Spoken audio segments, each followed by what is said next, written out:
ব্যবসা, কোনো ট্যাবলেটের ব্যবসা, কোনো জোয়ার ব্যবসা। আসসালামু আলাইকুম। আমি সন্ধানপুর ইউনিয়নের চেয়ারম্যান মোহাম্মদ বেলায়েত হোসেন বেলাল। আমি সন্ধানপুর ইউনিয়নের পক্ষ থেকে এবং সন্ধানপুরবাসীর পক্ষ থেকে আমি বলতেছি,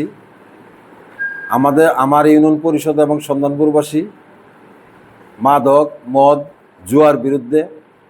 এখানে যদি কেউ মাদক ব্যবসা করেন বা কেউ মাদক ব্যবসা করে বা কেউ মাদক সেবন করে, কেউ যদি আমাদেরকে অ্যাকুরেট তথ্য দিতে পারেন, সত্য তথ্য দিতে পারেন, আমরা তাদের বিরুদ্ধে আইনগত ব্যবস্থা নেব এবং আমি তাদেরকে আইনের হাতে তুলে দেওয়ার জন্য বদ্ধপরিকর।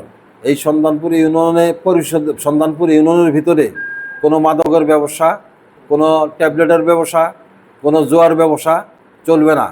আর আজকের পর থেকে আমি বলতেছি, যারা এইসব অকারেন্সের সাথে জড়িত তারা সংযত হয়ে যান।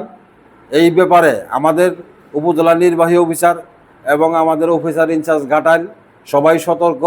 আমরা মাদকের বিরুদ্ধে জিরো টলারেন্সে আমরা সন্ধানপুর ইউনিয়ন নিয়ে আসবো। এই কথা বলেই আমি আপনাদেরকে আশ্বস্ত করতে চাই, যাদের ছেলেরাও এই লাইনে চলে গেছে, যারা আসক্ত, তাদের বিরুদ্ধে আপনারা গার্জিয়ান যারা আছেন সোচ্চার হন।